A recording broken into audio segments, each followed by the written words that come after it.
ಎಲ್ಲರಿಗೂ ನಮಸ್ಕಾರ. ವಿದ್ಯಾರ್ಥಿಗಳೇ, ಮಂಡ್ಯ ಜಿಲ್ಲಾ ಸಮಾಜಶಾಸ್ತ್ರ ವೇದಿಕೆ ನಡೆಸುತ್ತಿರುವಂತಹ ಯೂಟ್ಯೂಬ್ ತರಗತಿಗಳಿಗೆ ಮತ್ತೊಮ್ಮೆ ಸ್ವಾಗತ. ನಾನು ಅಕ್ಷತಾ ಎಂ, ಸರ್ಕಾರಿ ಪದವಿ ಪೂರ್ವ ಕಾಲೇಜು ಶ್ರೀರಂಗಪಟ್ಟಣ, ಮಂಡ್ಯ ಜಿಲ್ಲೆ. ಈ ದಿನ ನಾವು ಅಧ್ಯಾಯ 5ರ ಗ್ರಾಮಗಳ ಬದಲಾವಣೆ ಮತ್ತು ಅಭಿವೃದ್ಧಿ ಹಾಗೂ ಭಾರತದಲ್ಲಿ ನಗರೀಕರಣ ಈ ಅಧ್ಯಾಯದಲ್ಲಿ ಗ್ರಾಮೀಣ ಅಭಿವೃದ್ಧಿ ಯೋಜನೆಗಳ ಬಗ್ಗೆ ತಿಳಿದುಕೊಳ್ಳೋಣ. ಈ PPTಯನ್ನು ರಚಿಸಲು ಸಹಕರಿಸಿದವರು HV ನಿಂಗರಾಜು, ಸಮಾಜಶಾಸ್ತ್ರ ಉಪನ್ಯಾಸಕರು, ಬಾಲಕಿಯರ ಸರ್ಕಾರಿ ಪದವಿ ಪೂರ್ವ ಕಾಲೇಜು, ಮಳವಳ್ಳಿ ಟೌನ್, ಮಂಡ್ಯ ಜಿಲ್ಲೆ, ಹಾಗೂ ವಿನಾಯಕ್ M, ಸಮಾಜಶಾಸ್ತ್ರ ಉಪನ್ಯಾಸಕರು, ಸರ್ಕಾರಿ ಪದವಿ ಪೂರ್ವ ಕಾಲೇಜು, ಚಿನಕುರಳಿ, ಪಾಂಡವಪುರ ತಾಲೂಕು, ಮಂಡ್ಯ ಜಿಲ್ಲೆ, ಇವರು ಸಹಕರಿಸಿರ್ತಾರೆ. ವಿದ್ಯಾರ್ಥಿಗಳೇ, ಈ ದಿನ ಗ್ರಾಮೀಣ ಅಭಿವೃದ್ಧಿ ಅನ್ನುವಂತಹ ವಿಷಯ, ಭಾರತದ ಪ್ರಮುಖ ಗ್ರಾಮೀಣ ಅಭಿವೃದ್ಧಿ ಕಾರ್ಯಕ್ರಮಗಳ ಬಗ್ಗೆ ಸವಿಸ್ತಾರವಾಗಿ ತಿಳಿದುಕೊಳ್ಳೋಣ. ಮಕ್ಕಳೇ, ಗ್ರಾಮೀಣ ಅಭಿವೃದ್ಧಿ ಎನ್ನುವಂತಹ ಈ ಪರಿಕಲ್ಪನೆ ಇದೆಯಲ್ಲ, ಇದು ಸ್ವತಂತ್ರ ಭಾರತಕ್ಕೆ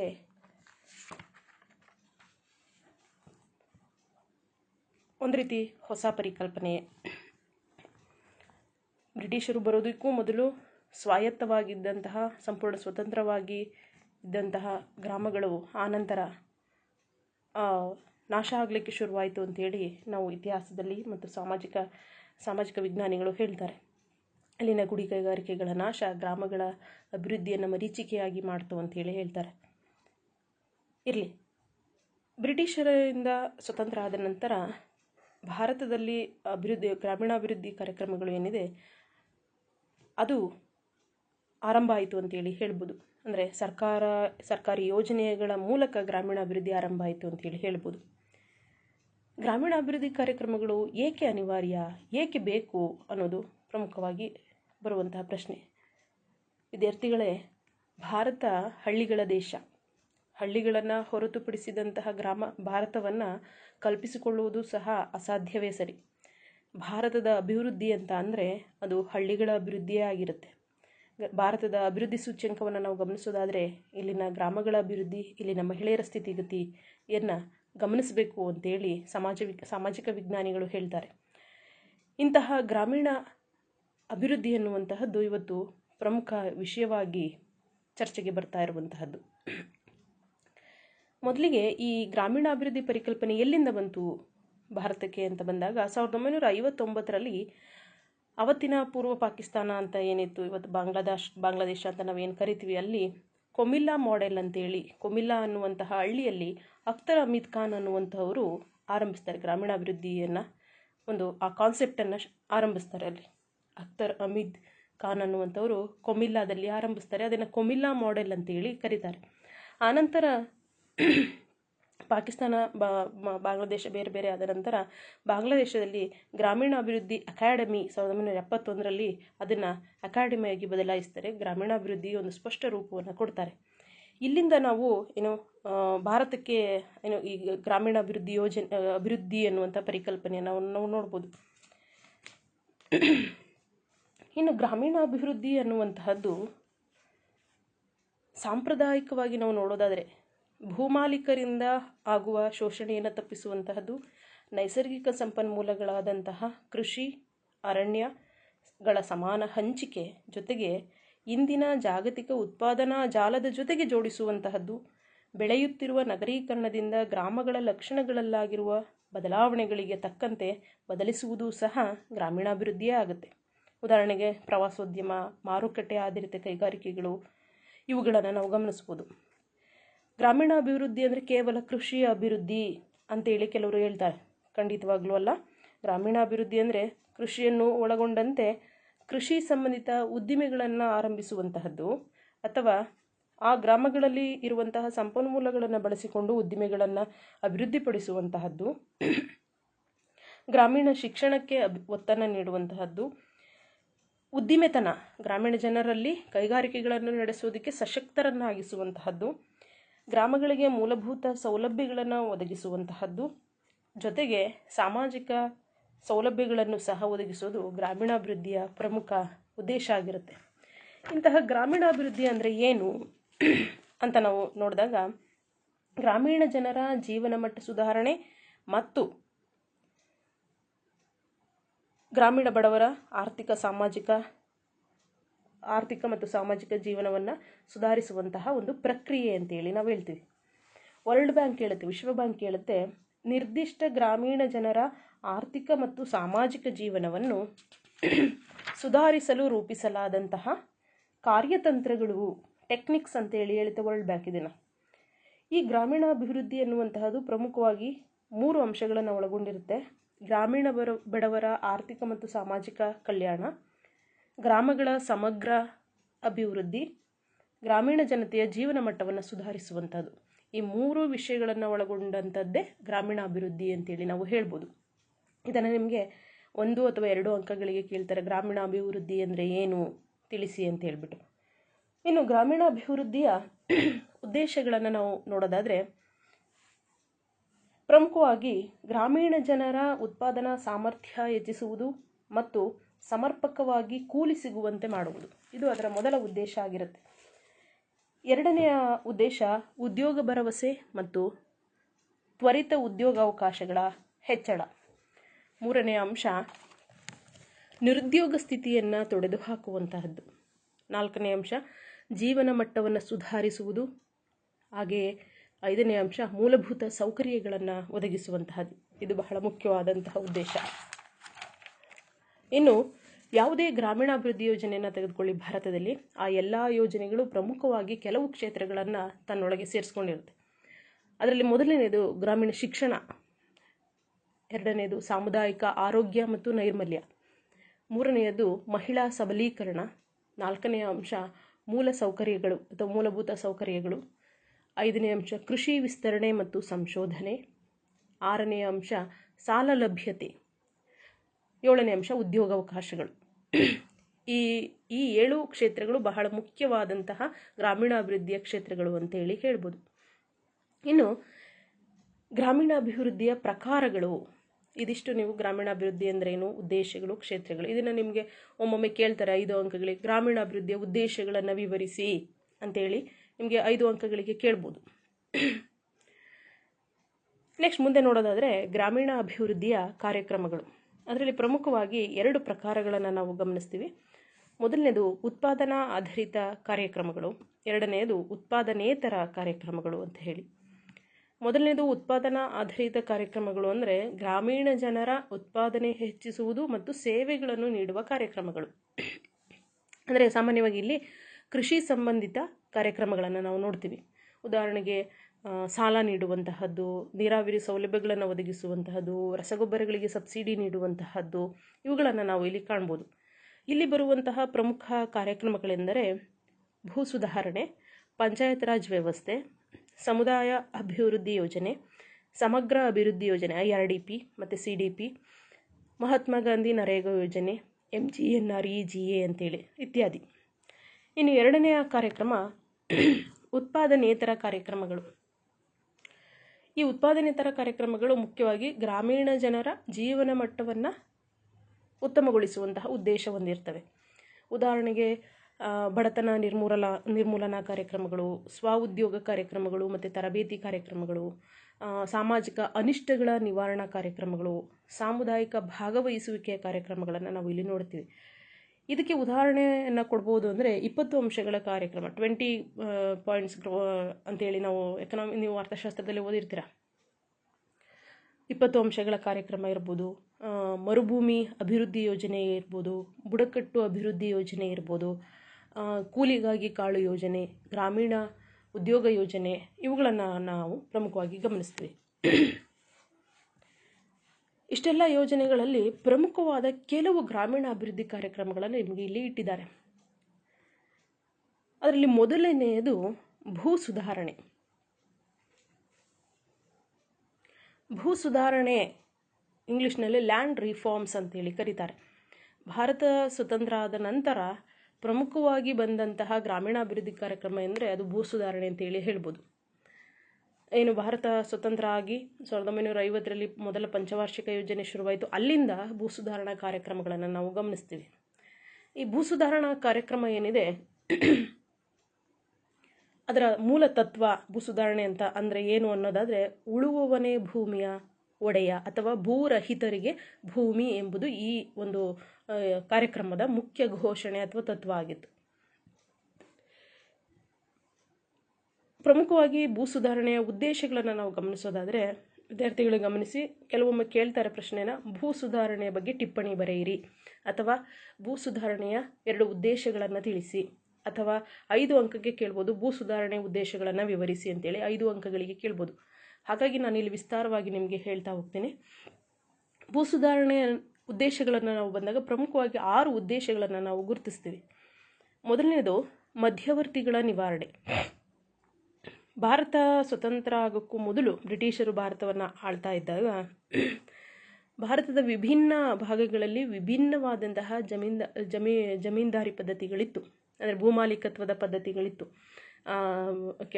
ದಕ್ಷಿಣದಲ್ಲಿ ರೈತವಾರಿ ಪದ್ಧತಿ, ಬಂಗಾಳ ಬಿಹಾರ ಈ ಭಾಗದಲ್ಲಿ ಜಮೀನ್ದಾರಿ ಪದ್ಧತಿ ಇರ್ಬೋದು, ಮತ್ತು ಇನ್ನೊಂದು ಚೆನ್ನೈ ಪ್ರಾಂತ್ಯದಲ್ಲಿ ಮಹಲ್ವಾರಿ ಪದ್ಧತಿ ಇರ್ಬೋದು. ಹೀಗೆ ಬೇರೆ ಬೇರೆ ಆದಂತಹ ಭೂಮಾಲೀಕತ್ವದ ಪ್ರಕಾರಗಳಿತ್ತು. ಹಾಗೆಯೇ ಸರ್ಕಾರ ಮತ್ತು ಅಂದಿನ ಬ್ರಿಟಿಷ್ ಸರ್ಕಾರ ಮತ್ತು ರೈತರ ನಡುವೆ ನೇರ ಸಂಪರ್ಕವೇ ಇರ್ತಾ ಇರಲಿಲ್ಲ.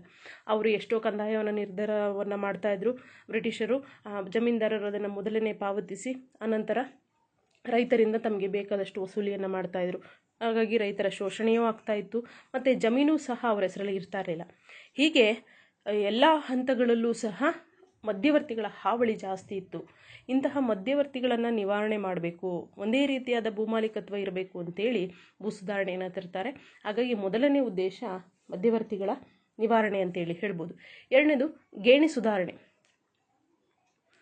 ಈ ಏನು ಜಮೀನ್ದಾರರು ಇರ್ತಾಯಿದ್ರು ಅವರು ಗೇಣಿದಾರರಿಗೆ ಜಮೀನನ್ನು ಕೊಡ್ತಾಯಿದ್ರು. ಈಗ ಒಂದು 100 ಎಕರೆ ಇದ್ದರೆ ಒಂದಷ್ಟು ಜಮೀನನ್ನು ಒಬ್ಬರು ಗೇಣಿದಾರಿಗೆ ಕೊಡ್ತಾಯಿದ್ರು. ಆ ಗೇಣಿದಾರ ತನ್ನ ಕೈ ಕೆಳಗಡೆ ಹಲವಾರು ಭೂರಹಿತ ಕಾರ್ಮಿಕರನ್ನು ಇಟ್ಕೊಂಡು ಕೆಲಸವನ್ನು ಮಾಡಿಸ್ತಾ ಇದ್ದ. ಹೀಗೆ ವಿವಿಧ ಹಂತಗಳಲ್ಲಿ ಇತ್ತು. ಅಂತಹ ಗೇಣಿದಾರರ ರಕ್ಷಣೆ ಮತ್ತು ಗೇಣಿಯನ್ನು ಸುಧಾರಣೆ ಮಾಡುವಂಥ ಕೃಷಿ ಭೂಮಿಯನ್ನು ಸುಧಾರಣೆ ಮಾಡುವಂತಹದ್ದು ಎರಡನೇ ಅಂಶ. ಮೂರನೇದು ಭೂ ಕ್ರೋಢೀಕರಣ. ಚಿಕ್ಕದಾಗಿ ಇದ್ದಂತಹ ಭೂ ಹಿಡುವಳಿಯನ್ನು ಒಂದೇ ವ್ಯವಸ್ಥೆಗೆ ಜೋಡಿಸುವಂತಹದ್ದು.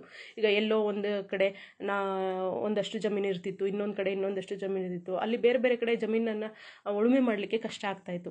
ಅಂತಹ ಭೂಮಿಗಳನ್ನು ಒಂದು ಕಡೆಗೆ ಕ್ರೋಢೀಕರಣ ಮಾಡುವಂತಹದ್ದು ಇದು ಮೂರನೇ ಅಂಶ. ನಾಲ್ಕನೇ ಅಂಶ ಗೇಣಿ ಭದ್ರತೆ. ಗೇಣಿದಾರರಿಗೆ ಮತ್ತು ರೈತರಿಗೆ ಗೇಣಿ ಭದ್ರತೆಯನ್ನು ಒದಗಿಸುವಂತಹದ್ದು ಮತ್ತು ಹಿಡುವಳಿಯ ಮೇಲೆ ನಿರ್ಬಂಧ ಹೇರುವುದು. ಅಂದರೆ ಯಾರು ಎಷ್ಟು ಬೇಕಾದರೂ ಜಮೀನನ್ನು ಅಲ್ಲಿ ಹೊಂದುತ್ತಾ ಇದ್ರು ಈ ಭೂ ಸುಧಾರಣೆ ಬರೋದಕ್ಕೂ ಮೊದಲು. ಅದರ ಮೇಲೆ ನಿರ್ಬಂಧವನ್ನು ಹೇರುವಂತಹದ್ದು ಇದರ ಇನ್ನೊಂದು ಉದ್ದೇಶ. ಐದನೆಯ ಅಂಶ ಭೂರಹಿತರಿಗೆ ಭೂಮಿ ಹಂಚಿಕೆ. ಜಮೀನ್ದಾರರ ಹೆಸರಲ್ಲಿ ಭೂಮಿ ಇರ್ತಾಯಿತ್ತು, ಗೇಣಿದಾರರಿಗೂ ಸಿಗ್ತಾ ಇರಲಿಲ್ಲ, ರೈತರಿಗೂ ಸಹ ಇರ್ತಾ ಇರಲಿಲ್ಲ, ಮತ್ತು ಭೂರಹಿತ ಕಾರ್ಮಿಕರಿಗೂ ಭೂಮಿ ಸಿಗ್ತಾ ಇರಲಿಲ್ಲ. ಇಂತಹವರಿಗೆ ಅವರು ಯಾರ್ಯಾರು ಉಳ್ತಾ ಇದ್ರು ಅವರಿಗೆಲ್ಲರಿಗೂ ಅವರ ಹೆಸರಲ್ಲಿ ಭೂಮಿಯನ್ನು ಹಂಚುವಂತಹದ್ದು. ಇದಕ್ಕೆ ಒಂದು ಉತ್ತಮ ಉದಾಹರಣೆ ಅಂದರೆ ಭೂದಾನ ಚಳವಳಿಯನ್ನು ನಾವು ಹೇಳ್ಬೋದು. ವಿನೋಬಾ ಭಾವೆಯವರು ಶುರು ಮಾಡಿದಂಥ ಭೂದಾನ ಚಳವಳಿಯೇ ಇದಕ್ಕೆ ಸ್ಫೂರ್ತಿ ಅಂತೇಳಿ ಹೇಳ್ಬೋದು. ಹಾಗೆಯೇ ಆರನೇ ಅಂಶ ಸಹಕಾರಿ ಬೇಸಾಯದ ಅಭಿವೃದ್ಧಿ ಮತ್ತು ಕೃಷಿ ಪುನರ್ಸಂಘಟನೆ. ಆಯಾ ಗ್ರಾಮಗಳಲ್ಲಿ ಎಲ್ಲರೂ ಒಟ್ಟಾಗಿ ಸಹ ಬೇಸಾಯವನ್ನು ಮಾಡುವಂತಹದ್ದನ್ನು ಪ್ರೋತ್ಸಾಹಿಸುವಂತಹದ್ದು, ಸಾಮುದಾಯಿಕ ಭಾಗವಹಿಸುವಿಕೆಯನ್ನು ಹೆಚ್ಚಿಸುವಂತಹದ್ದು ಇದರ ಇನ್ನೊಂದು ಉದ್ದೇಶ ಆಗಿತ್ತು. ಇನ್ನೊಮ್ಮೆ ಹೇಳ್ತೀನಿ ನೋಡಿ. ಮೊದಲನೆಯ ಉದ್ದೇಶ ಮಧ್ಯವರ್ತಿಗಳ ನಿವಾರಣೆ, ಎರಡನೆಯದು ಗೇಣಿ ಸುಧಾರಣೆ, ಮೂರನೆಯದು ಭೂ ಕ್ರೋಢೀಕರಣ, ನಾಲ್ಕನೆಯ ಉದ್ದೇಶ ಗೇಣಿ ಭದ್ರತೆ ಮತ್ತು ಹಿಡುವಳಿಯ ಮೇಲೆ ನಿರ್ಬಂಧ ಹೇರುವುದು, ಐದನೆಯದು ಭೂ ರೈತರಿಗೆ ಭೂಮಿ ಹಂಚಿಕೆ, ಆರನೆಯದು ಸಹಕಾರಿ ಬೇಸಾಯ ಅಭಿವೃದ್ಧಿ ಮತ್ತು ಕೃಷಿ ಪುನರ್ಸಂಘಟನೆ ಅಂತೇಳಿ ಹೇಳ್ಬೋದು. ಇನ್ನು ನಾವು ಸಂಕ್ಷಿಪ್ತವಾಗಿ ಭೂ ಸುಧಾರಣೆ ಹೇಗೆ ಜಾರಿಗೆ ಬಂತು ಅಂತ ನಾವು ಗಮನಿಸೋದಾದರೆ 4 ಹಂತಗಳಲ್ಲಿ ಅದನ್ನು ನಾನು ಚಿಕ್ಕದಾಗಿ ಹೇಳ್ತೀನಿ. ಮೊದಲನೇ ಹಂತ ಮತ್ತು ದೀರ್ಘ ಹಂತ, ಇದು ಲಾಂಗ್ ಪೀರಿಯಡ್. ಇದು 1950ರಿಂದ 1972ರವರೆಗೆ. ಈ ಮೊದಲ ಹಂತದಲ್ಲಿ ಮಧ್ಯವರ್ತಿಗಳನ್ನು ನಿರ್ಮೂಲನೆ ಮಾಡುವುದು, ಗೇಣಿ ಸುಧಾರಣೆ, ಹಾಗೆಯೇ ಕೃಷಿ ಭೂಮಿಯನ್ನು ಹಂಚೋದು, ಇದಷ್ಟೇ ಉದ್ದೇಶ ಆಗಿತ್ತು ಮೊದಲನೇ ಒಂದು ಪೀರಿಯಡಲ್ಲಿ. ಯಾಕೆಂದರೆ ಆಗ ತಾನೇ ಸ್ವತಂತ್ರ ಬಂದಿತ್ತು, ಜಮೀನ್ದಾರರನ್ನು ಮನವೊಲಿಸಬೇಕಿತ್ತು ಅಥವಾ ಬಲವಂತವಾಗಿ ಆದರೂ ಸಹ ಅದನ್ನು ತಗೊಳ್ಬೇಕಿತ್ತು, ಕಾನೂನಿನ ಮೂಲಕ ಪ್ರಯತ್ನವನ್ನು ಮಾಡಬೇಕಿತ್ತು. ಹಾಗಾಗಿ ಈ 3 ಉದ್ದೇಶಗಳನ್ನು ಇಟ್ಕೊಂಡು ಈ ದೀರ್ಘವಾದ ಒಂದು ಪ್ರಕ್ರಿಯೆ ನಡೀತು ಅಂತೇಳಿ ಹೇಳ್ಬೋದು. ಇನ್ನು ಎರಡನೇ ಹಂತ 1972ರಿಂದ 1985. ಇಲ್ಲಿ ಉದ್ದೇಶ ಏನಾಗಿತ್ತು ಅಂದರೆ ಕೃಷಿಗೆ ಒಳಪಡದ ಭೂಮಿಯನ್ನು ಕೃಷಿಗೆ ಒಳಪಡಿಸೋದು. ಈಗ ಎಲ್ಲೆಲ್ಲೋ ಒಂದಷ್ಟು ಭೂಮಿ ಇರ್ತಾ ಇತ್ತು ಆ ಜಮೀನ್ದಾರನ ಹೆಸರಲ್ಲಿ, ಅದು ಯಾವುದೂ ಸಹ ಕೃಷಿಗೆ ಒಳಪಡಿಸ್ತಾ ಇರಲಿಲ್ಲ. ಅದನ್ನು ಇಲ್ಲಿ ಕೃಷಿಗೆ ಒಳಪಡಿಸೋದು ಇಲ್ಲಿನ ಮುಖ್ಯ ಉದ್ದೇಶ ಆಗಿತ್ತು. ಮತ್ತು ಹಳ್ಳಿಯಲ್ಲಿ ಯೂಸ್ ಮಾಡದೇ ಇರುವಂತಹ, ಉಪಯೋಗಿಸದೇ ಇರುವಂತಹ ಜಮೀನು ಇರ್ತಾ ಇತ್ತು, ಅಂತಹದ್ದನ್ನು ಭೂ ರೈತರಿಗೆ ಹಂಚುವಂತಹದ್ದು ಇಲ್ಲಿ ನಾವು ನೋಡ್ಬೋದು. ಇನ್ನು ಮೂರನೆಯ ಹಂತ 1985ರಿಂದ 1995. ಇಲ್ಲಿಯ ಮುಖ್ಯ ಉದ್ದೇಶ ಮಣ್ಣು ಮತ್ತು ನೀರು ಸಂರಕ್ಷಣೆ. ಆ ವೇಳೆಗಾಗಲೇ ಹಸಿರು ಕ್ರಾಂತಿ ಆರಂಭವಾಗಿತ್ತು 85ರ ದಶಕದ ವೇಳೆಗೆ. ಹಾಗಾಗಿ ಮುಖ್ಯವಾಗಿ ಕೃಷಿಯಲ್ಲಿ ಉತ್ಪಾದನೆಯನ್ನು ಹೆಚ್ಚಿಸಬೇಕು, ಅಂದರೆ ಮಣ್ಣಿನ ಸಂರಕ್ಷಣೆಯೂ ಆಗಬೇಕು ಮತ್ತು ಜಲ ಸಂರಕ್ಷಣೆಯೂ ಆಗಬೇಕಾಗಿತ್ತು. ಅದು ಇಲ್ಲಿ ಈ ಹಂತದಲ್ಲಿ ಮುಖ್ಯ ಉದ್ದೇಶ ಆಗಿತ್ತು. 4ನೆಯ ಹಂತ 1995ರಿಂದ ಇದುವರೆಗೂ ನಡೀತಾ ಇರುವಂತಹದ್ದು. ಇಲ್ಲಿ ಪ್ರಮುಖವಾಗಿ ಗಮನ ಹರಿಸಿದ್ದು ಸರ್ಕಾರ ಕೃಷಿ ಕಾನೂನುಗಳು ರೂಪಿಸುವಂತಹದ್ದು, ಕೃಷಿ ಕಂದಾಯ ಹೆಚ್ಚಿಸುವುದು ಮತ್ತು ಮುಖ್ಯವಾಗಿ ಭೂ ದಾಖಲೆಗಳ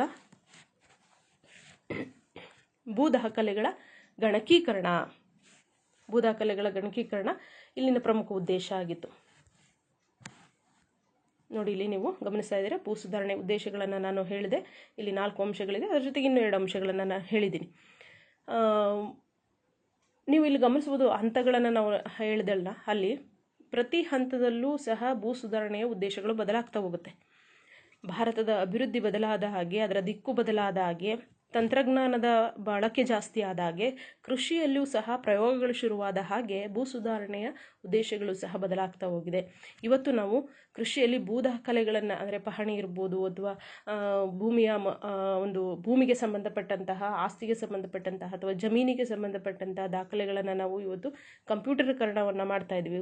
ಉದಾಹರಣೆಗೆ ಭೂಮಿ ಯೋಜನೆ ಇರ್ಬೋದು ಅಥವಾ ಪಹಣಿ ಈ ಸ್ವತ್ತು ಅಂತ ನಾವೇನು ಹೇಳ್ತೀವಿ ಅದನ್ನು ಪಡೆಯುವಂತಹದ್ದಿರ್ಬೋದು, 11B ಅಂತೇಳಿ ಹೇಳ್ತೀವಿ. ಇವತ್ತು ಈ ತರಹದ ಎಲ್ಲವೂ ಸಹ ಇವತ್ತು ಗಣಕೀಕೃತ ಆಗಿರುವಂಥದ್ದನ್ನು ನಾವು ಗಮನಿಸ್ತೀವಿ. ಅಂದರೆ ಭೂ ಸುಧಾರಣೆ ಎನ್ನುವಂಥದ್ದು ಮಧ್ಯವರ್ತಿಗಳ ನಿರ್ಮೂಲನೆಯಿಂದ ಆರಂಭವಾಗಿ ಇವತ್ತು ಭೂ ದಾಖಲೆಗಳ ಗಣಕೀಕರಣದ ಒಂದು ಹಂತಕ್ಕೆ ಬಂದು ನಿಂತಿರುವಂತಹದ್ದು.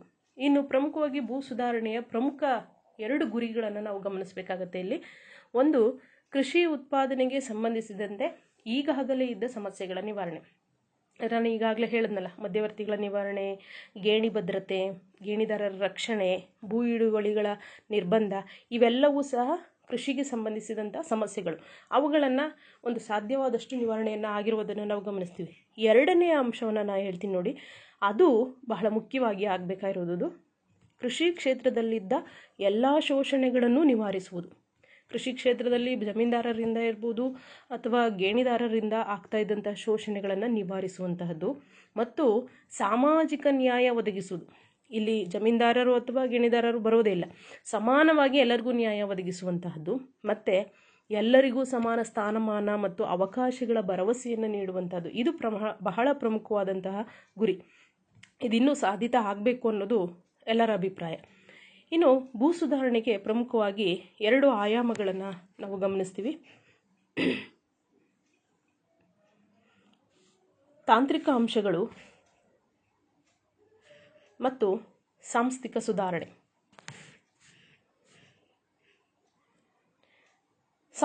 ತಾಂತ್ರಿಕ ಅಂಶಗಳು ಅಂತ ಅಂದಾಗ ಸುಧಾರಿತ ಬೀಜಗಳು, ಅಂದರೆ ಟೆಕ್ನಿಕಲ್ ಫ್ಯಾಕ್ಟರ್ಸ್ ಅಂತೇಳಿ ಕರಿತೀವಿ. ಸುಧಾರಿತ ಬೀಜಗಳನ್ನು ಒದಗಿಸುವಂತಹದ್ದು, ಗೊಬ್ಬರವನ್ನು ಒದಗಿಸುವಂಥದ್ದು, ರಾಸಾಯನಿಕ ಗೊಬ್ಬರಗಳನ್ನು, ಆಧುನಿಕವಾದ ನೇಗಿಲುಗಳನ್ನು, ಟ್ರ್ಯಾಕ್ಟರ್ಗಳನ್ನು ಒದಗಿಸುವಂತಹದ್ದು, ಬೆಳೆ ಸಂರಕ್ಷಣೆ ಮಾಡುವಂತಹದ್ದು, ನೀರಾವರಿ ಸೌಲಭ್ಯಗಳನ್ನು ಒದಗಿಸುವಂಥದ್ದು, ಇದೆಲ್ಲ ಟೆಕ್ನಿಕಲ್ ಫ್ಯಾಕ್ಟರ್ಸ್. ಇದು ಸಹ ಭೂ ಸುಧಾರಣೆಯ ಒಂದು ಆಯಾಮ. 2ನೇ ಆಯಾಮ ಸಾಂಸ್ಥಿಕ ಸುಧಾರಣೆ.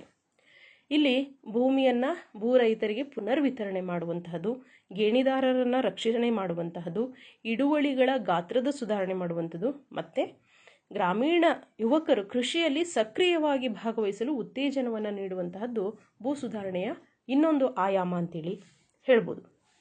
ಇದಿಷ್ಟು ಭೂ ಸುಧಾರಣೆ, ಅದರ ಉದ್ದೇಶಗಳು, ಅದರ ಕಾರ್ಯಕ್ಷೇತ್ರಗಳು ಮತ್ತು ಅದರ ಆಯಾಮಗಳನ್ನು ನೀವು ಗಮನಿಸಿದ್ರಿ. ಇನ್ನು ಎರಡನೇ ಅಭಿವೃದ್ಧಿ ಕಾರ್ಯಕ್ರಮ ಹಸಿರು ಕ್ರಾಂತಿ, ಗ್ರೀನ್ ರೆವಲ್ಯೂಷನ್. ಈ ಪದ ನಿಮಗೆ ಪರಿಚಯ ಇರ್ಬೋದು, ಇದೆ ಅಂತ ಅಂದ್ಕೊಂಡಿದ್ದೀನಿ. ಅರ್ಥಶಾಸ್ತ್ರದಲ್ಲೂ ನೀವು ಇದ್ರ ಬಗ್ಗೆ ಓದಿರ್ತೀರ. ಹಸಿರು ಕ್ರಾಂತಿ ಅನ್ನುವಂತಹ ಪ್ರಕ್ರಿಯೆ ಏನಿದೆ, ಇದು 1960ರ ದಶಕದಲ್ಲಿ ಭಾರತದ ಕೃಷಿಯಲ್ಲಿ ಸಾಕಷ್ಟು ಪರಿವರ್ತನೆಯನ್ನು ತಂದಂತಹ ಒಂದು ಪ್ರಮುಖ ಕಾರ್ಯಕ್ರಮ ಅಂತೇಳಿ ಹೇಳ್ಬೋದು. ಈಗ ಹಸಿರು ಕ್ರಾಂತಿ ಅನ್ನುವಂಥದ್ದೇನಿದೆ, ಆ ಹಸಿರು ಕ್ರಾಂತಿ ಅಂದರೆ ಏನು ಅಂತ ಮೊದಲು ತಿಳ್ಕೊಳ್ಳೋಣ. ನಿಮಗೆ 2 ಅಂಕಗಳಿಗೆ ಕೇಳ್ತಾರೆ ಹಸಿರು ಕ್ರಾಂತಿ ಎಂದರೇನು ಅಂತೇಳಿ. ಅಭಿವೃದ್ಧಿಶೀಲ ರಾಷ್ಟ್ರಗಳು ಆಧುನಿಕ ತಂತ್ರಜ್ಞಾನ ಮತ್ತು ಅಧಿಕ ಇಳುವರಿಯ ವೈವಿಧ್ಯಮಯ ತಳಿಗಳ ಬಳಕೆಯಿಂದ ಕೃಷಿ ಉತ್ಪಾದನೆಯನ್ನು ಹೆಚ್ಚಿಸಲು ಕೈಗೊಂಡ ಸಮಗ್ರ ಯೋಜನೆಯಾಗಿದೆ. ಇನ್ನೊಮ್ಮೆ ಹೇಳ್ತೀನಿ ನೋಡಿ. ಅಭಿವೃದ್ಧಿಶೀಲ ರಾಷ್ಟ್ರಗಳು ಆಧುನಿಕ ತಂತ್ರಜ್ಞಾನ ಮತ್ತು ಅಧಿಕ ಇಳುವರಿಯ ವೈವಿಧ್ಯಮಯ ತಳಿಗಳ, ಅದನ್ನು ಇಂಗ್ಲೀಷಲ್ಲಿ HYV ಅಂತೇಳಿ, ಹೈ ಹೀಲ್ಡ್ ವೆರೈಟೀಸ್ ಅಂತೇಳಿ ಹೇಳ್ತಾರೆ, ಅಧಿಕ ಇಳುವರಿಯ ವೈವಿಧ್ಯಮಯ ತಳಿಗಳ ಬಳಕೆಯಿಂದ ಕೃಷಿ ಉತ್ಪಾದನೆಯನ್ನು ಹೆಚ್ಚಿಸಲು ಕೈಗೊಂಡ ಸಮಗ್ರ ಯೋಜನೆಯನ್ನೇ ಹಸಿರು ಕ್ರಾಂತಿ ಅಂತೇಳಿ ಕರಿಬೋದು. ನಾವು ಭಾರತದಲ್ಲಿ ಹಸಿರು ಕ್ರಾಂತಿಯನ್ನು ಯಾರು ಮಾಡಿದ್ರು ಅಂತ ನಿಮಗೆ ಈಗಾಗಲೇ ಗೊತ್ತಿರ್ಬೋದು.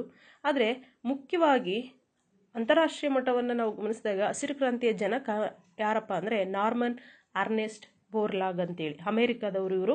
ಹಸಿರು ಕ್ರಾಂತಿಯ ಜನಕ ನಾರ್ಮನ್ ಅರ್ನೆಸ್ಟ್ ಬೋರ್ಲಾಗ್ ಅಂತೇಳಿ. ಭಾರತದಲ್ಲಿ ಹಸಿರು ಕ್ರಾಂತಿಯ ಜನಕ MS ಸ್ವಾಮಿನಾಥನ್ ಅಂತ ಹೇಳ್ಬಿಟ್ಟು ನಾವು ಗಮನಿಸ್ಬೋದು. 1966ರಲ್ಲಿ ಆಹಾರ ಉತ್ಪಾದನೆಯನ್ನು ಹೆಚ್ಚಿಸಬೇಕು ಅಂತೇಳಿ ಪ್ರಮುಖವಾಗಿ ಪಂಜಾಬ್, ಹರಿಯಾಣ ಮತ್ತು ಉತ್ತರ ಪ್ರದೇಶಗಳಲ್ಲಿ ಈ ಹಸಿರು ಕ್ರಾಂತಿಯನ್ನು ಮೊದಲಿಗೆ ಆರಂಭಿಸಲಾಯಿತು.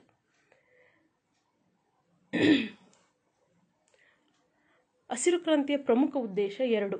ಒಂದು, ಆಹಾರ ಉತ್ಪಾದನೆಯನ್ನು ಹೆಚ್ಚಿಸಲು ಅಧಿಕ ಇಳುವರಿಯ ವೈವಿಧ್ಯಮಯ ತಳಿಗಳನ್ನು ಅಭಿವೃದ್ಧಿಪಡಿಸುವುದು ಮತ್ತು ರೋಗ ನಿರೋಧಕತೆ ಹೆಚ್ಚಿರುವ ತಳಿಗಳ ಅಭಿವೃದ್ಧಿ. ಮೇಯ್ನಾಗಿ ನಾವು ಆ ದಶಕವನ್ನು ಗಮನಿಸಿದಾಗ 1960-70ರ ದಶಕವನ್ನು ಗಮನಿಸಿದಾಗ ಭಾರತ ಪಾಕಿಸ್ತಾನದ ಜೊತೆ ಯುದ್ಧದಲ್ಲಿ ನಿರತವಾಗಿದ್ದಂತಹ ಮತ್ತು ಚೀನಾದ ಜೊತೆ ಯುದ್ಧದಲ್ಲಿ ನಿರತವಾದಂತಹ ಸಂದರ್ಭ, ಜೊತೆಗೆ ಆಹಾರ ಏನಿದೆ ಅದರ ಕೊರತೆ ತೀವ್ರವಾಗಿ ಎದುರಿಸಿದಂತಹ ದಶಕಗಳು ಅಂತೇಳಿ ಹೇಳ್ಬೋದು. ಅಂತಹ ಸಮಯದಲ್ಲಿ ಏನು ಅರ್ನೆಸ್ಟ್ ಬೋರ್ಲಾಗ್ ಇದ್ದರು, ಅವರು ಮೆಕ್ಸಿಕೋದಲ್ಲಿ ಆರಂಭಿಸಿದಂತಹ ಹಸಿರು ಕ್ರಾಂತಿಯನ್ನು ಗಮನಿಸಿದಂತಹ ಭಾರತ ಸರ್ಕಾರ ನಾವ್ಯಾಕೆ ಇಲ್ಲೂ ಸಹ ಇದನ್ನು ಪ್ರಯೋಗಕ್ಕೆ ಒಳಪಡಿಸಬಾರ್ದು ಅಂತೇಳಿ ಚಿಂತನೆ ಮಾಡಿದಂತಹ ದಶಕ 1960-70ರ ದಶಕ. ಸೊ ಮೆಕ್ಸಿಕೋದಲ್ಲಿ ಬೋರ್ಲಾಗ್ ಅವರು ಗೋಧಿ ಉತ್ಪಾದನೆಗೆ ಸಂಬಂಧಿಸಿದಂತೆ ಪ್ರಯೋಗಗಳನ್ನು ಶುರು ಮಾಡ್ತಾರೆ. 1968ರಲ್ಲಿ ಗೋಧಿಯಲ್ಲಿ ವಿಭಿನ್ನ ಅಧಿಕ ಇಳುವರಿ ಕೊಡುವಂಥ ವಿಭಿನ್ನ ತಳಿಗಳನ್ನು ಅವರು ಸಂಶೋಧನೆಯನ್ನುಗೊಳಿಸ್ತಾರೆ, ಕಂಡುಹಿಡಿಯುವಂತಹದ್ದು, ಶೋಧನೆಯನ್ನು ಮಾಡುವಂಥದ್ದು. ಆನಂತರ ಅಕ್ಕಿಯಲ್ಲೂ ಸಹ ವಿಭಿನ್ನ ತಳಿಗಳನ್ನು ಅಭಿವೃದ್ಧಿಪಡಿಸ್ತಾರೆ. 1960ರಲ್ಲಿ ಫಿಲಿಪೈನ್ಸಲ್ಲಿ ಅಂತಾರಾಷ್ಟ್ರೀಯ ಅಕ್ಕಿ ಸಂಶೋಧನಾ ಸಂಸ್ಥೆ IRRI ಅಂತೇಳಿ ಸ್ಥಾಪನೆಯನ್ನು ಮಾಡ್ತಾರೆ. ಈ ಗೋಧಿ ಮತ್ತು ಅಕ್ಕಿಯಲ್ಲಿಯೇ ಮೊದಲು ಪ್ರಯೋಗ ಶುರುವಾಗಿದ್ದು. ಸೊ ಅಲ್ಲಿ ಫಿಲಿಪೈನ್ಸಲ್ಲಿ ಅಕ್ಕಿ ತಳಿಗಳ ಅಭಿವೃದ್ಧಿಯಾಗಿ IR8 ಅನ್ನುವಂತಹ ಅಕ್ಕಿ ತಳಿಯನ್ನು ಶೋಧಿಸ್ತಾರೆ. ಸೊ ಇವತ್ತು ನೀವೆಲ್ಲ ನಿಮ್ಮ ಮನೆಗಳಲ್ಲಿ ಅಕ್ಕಿ ಅಂತೇಳಿ ಬಳಸ್ತಾರೆ. ಸೊ ಅದರ ಅಬ್ರಿವೇಷನ್ ಏನಪ್ಪ, ಇಂಟರ್ನ್ಯಾಷನಲ್ ರೈಸ್ ಅಂತೇಳಿ ಕರೆಯುವಂತಹದ್ದು. IR8 ಅನ್ನುವಂತಹ ಮೊದಲಿಗೆ ಆ ಅಕ್ಕಿ ತಳಿಯನ್ನು ಅಭಿವೃದ್ಧಿಗೊಳಿಸ್ತಾರೆ. ಸೊ ಇದೆಲ್ಲವನ್ನು ಗಮನಿಸಿದಂತಹ ಭಾರತ ಸರ್ಕಾರ ಇಲ್ಲೂ ಸಹ ಗೋಧಿ ಮತ್ತು ಅಕ್ಕಿಯಲ್ಲಿ ಈ ಪ್ರಯೋಗಕ್ಕೆ ಮುಂದಾಗುತ್ತೆ. ಈ ಹಸಿರು ಕ್ರಾಂತಿಗೆ ಆಯ್ಕೆ ಮಾಡಿಕೊಂಡಂತಹ ರಾಜ್ಯ ಯಾವುದಪ್ಪ ಅಂದರೆ ಮೊದಲಿಗೆ ಪಂಜಾಬನ್ನು ಆಯ್ಕೆ ಮಾಡಿಕೊಳ್ಳುವಂತಹದ್ದು. ಸೊ ಆಧುನಿಕ ತಂತ್ರಜ್ಞಾನವನ್ನು, ವೈಜ್ಞಾನಿಕ ಸಾಗುವಳಿ ವ್ಯವಸ್ಥೆಯನ್ನು ಬಳಸಿಕೊಂಡು ಅಧಿಕ ಇಳುವರಿಯನ್ನು ತರುವಂತಹ ಬೀಜಗಳ ಅಭಿವೃದ್ಧಿ ಮಾಡುವಂಥದ್ದು ಮತ್ತು ಆಹಾರದ ಸಮಸ್ಯೆ ಏನಿತ್ತು ಅದನ್ನು ಕಡಿಮೆ ಮಾಡುವಂತಹದ್ದು ಹಸಿರು ಕ್ರಾಂತಿಯ ಪ್ರಮುಖ ಉದ್ದೇಶ ಆಗಿತ್ತು. ಹಾಗೆಯೇ ಇದರ ಎರಡನೇ ಉದ್ದೇಶ ಉತ್ಪಾದನೆ ಹೆಚ್ಚಿಸಲು ಮತ್ತು ಆಧುನಿಕ ತಂತ್ರಜ್ಞಾನ ಬೇಸಾಯ ಪದ್ಧತಿಯನ್ನು ಅಳವಡಿಸುವಂತಹದ್ದು. ಉತ್ಪಾದನೆ ಹೆಚ್ಚಿಸಬೇಕು ಸರಿ, ಅದಕ್ಕೆ ಅಧಿಕ ಇಳುವರಿಯ ವೈವಿಧ್ಯಮಯ ತಳಿಗಳನ್ನು ಅಭಿವೃದ್ಧಿಪಡಿಸಬೇಕು. ಜೊತೆಗೆ ಉತ್ಪಾದನೆಯನ್ನು ಹೆಚ್ಚಿಸಲು ಆಧುನಿಕ ತಂತ್ರಜ್ಞಾನವನ್ನು ಅಳವಡಿಸಿಕೊಳ್ಬೇಕು. ಇವೆರಡೂ ಉದ್ದೇಶಗಳನ್ನು ಇಟ್ಕೊಂಡು ಮೊದಲಿಗೆ ಗೋಧಿ ಮತ್ತು ಅಕ್ಕಿ ಉತ್ಪಾದನೆಯಲ್ಲಿ ಹಸಿರು ಕ್ರಾಂತಿಯ ತಂತ್ರಜ್ಞಾನವನ್ನು ಅಳವಡಿಸಲಾಯಿತು. ಸೊ ಹಸಿರು ಕ್ರಾಂತಿ ಒಳಗೊಂಡಂತಹ ಪ್ರಮುಖ ಕಾರ್ಯಕ್ರಮಗಳು ಅಂದರೆ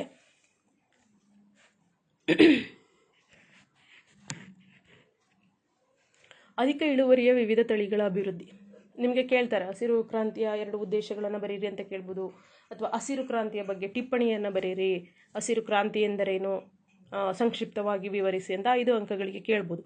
ಹಾಗಾಗಿ ನೀವು ಹಸಿರು ಕ್ರಾಂತಿ ಎಂದರೇನು, ಹಸಿರು ಕ್ರಾಂತಿಯ ಉದ್ದೇಶಗಳು ಏನಿದೆ ಮತ್ತು ಎಲ್ಲಿ ಆರಂಭ ಆಯಿತು, ಯಾರು ಆರಂಭಿಸಿದರು, ಇದನ್ನೆಲ್ಲ ನೀವು ಅಲ್ಲಿ ಬರೀಬೇಕಾಗುತ್ತೆ. ಸೊ ಈಗ ಹಸಿರು ಕ್ರಾಂತಿ ಒಳಗೊಂಡಂಥ ಪ್ರಮುಖ ಕ್ಷೇತ್ರಗಳೇನು, ಅದರ ಪ್ರಮುಖ ಅಂಶಗಳು ಏನು ಅಂತ ನಾವು ಗಮನಿಸೋದಾದರೆ, ಅಧಿಕ ಇಳುವರಿಯ ವಿವಿಧ ತಳಿಗಳ ಅಭಿವೃದ್ಧಿ. ಎರಡನೇದು ರೋಗ ತಡೆಯಬಲ್ಲ ತಳಿಗಳ ಅಭಿವೃದ್ಧಿ.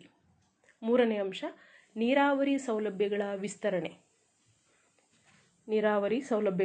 ವಿಸ್ತರಣೆ, ರಾಸಾಯನಿಕಗಳ ಬಳಕೆ. 5ನೇ ಅಂಶ ಗೇಣಿ ಕ್ರೋಢೀಕರಣ, ಭೂ ಸುಧಾರಣೆ. ನೀವು ಈಗಾಗಲೇ ಭೂ ಸುಧಾರಣೆ ಬಗ್ಗೆ ತಿಳ್ಕೊಂಡ್ರಿ, ಮತ್ತು ಗೇಣಿ ಕ್ರೋಢೀಕರಣದ ಬಗ್ಗೆನೂ ಹೇಳಿದೆ. ಗ್ರಾಮೀಣ ಮೂಲಭೂತ ಸೌಕರ್ಯಗಳನ್ನು ಒದಗಿಸುವಂಥದ್ದು, ಕೃಷಿ ಸಾಲವನ್ನು ಹೆಚ್ಚಿಸುವಂಥದ್ದು, ರಾಸಾಯನಿಕ ಗೊಬ್ಬರಗಳ ಬಳಕೆ, ಹನಿ ನೀರಾವರಿ, ಆಧುನಿಕ ಉಪಕರಣಗಳು. ಹೀಗೆ ತಂತ್ರಜ್ಞಾನವನ್ನು ಬಳಸಿಕೊಂಡು ಹಸಿರು ಕ್ರಾಂತಿಯನ್ನು ಹಸಿರು ಕ್ರಾಂತಿ ಆರಂಭ ಆಗುತ್ತೆ ಅಂತೇಳಿ ನಾವು ಹೇಳ್ಬೋದು. ಹಸಿರು ಕ್ರಾಂತಿಯ ಪರಿಣಾಮವಾಗಿ ಈ ಹಸಿರು ಕ್ರಾಂತಿಯನ್ನು ಮೊದಲಿಗೆ ನಾನು ಹೇಳ್ದಂಗೆ ಪಂಜಾಬ್, ಹರಿಯಾಣ ಮತ್ತು ಉತ್ತರ ಪ್ರದೇಶಗಳಲ್ಲಿ ಶುರು ಮಾಡ್ತಾರೆ. ಮುಖ್ಯವಾಗಿ ಗೋಧಿ ಮತ್ತು ಅಕ್ಕಿ ಉತ್ಪಾದನೆಯಲ್ಲಿ ಇದನ್ನು ಪ್ರಯೋಗಕ್ಕೆ ಶುರು ಮಾಡ್ತಾರೆ.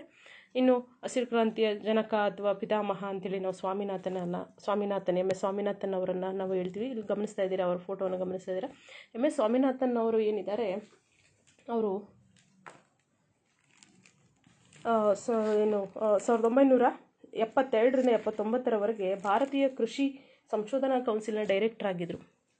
ಒಬ್ಬ ಕೃಷಿ ವಿಜ್ಞಾನಿ. ಇವರಿಗೆ ಮೊದಲನೇ ವಿಶ್ವ ಆಹಾರ ಪ್ರಶಸ್ತಿಯನ್ನು ಕೊಟ್ಟು ಗೌರವಿಸಿದೆ. ಜೊತೆಗೆ MS ಸ್ವಾಮಿನಾಥನ್ ಅವರು ಏನಿದ್ದಾರೆ, ಆನಂತರ ಕೃಷಿ ಆಯೋಗದ ಅಧ್ಯಕ್ಷರು ಸಹ ಆಗಿದ್ದರು. ಮತ್ತು ಕೃಷಿಯಲ್ಲಿ ಅನೇಕ ಪ್ರಯೋಗಗಳನ್ನು ಮಾಡ್ತಾ ಇದ್ದಂತಹ ವ್ಯಕ್ತಿ ಸ್ವಾಮಿನಾಥನ್ ಅಂತೇಳಿ ಹೇಳ್ಬೋದು.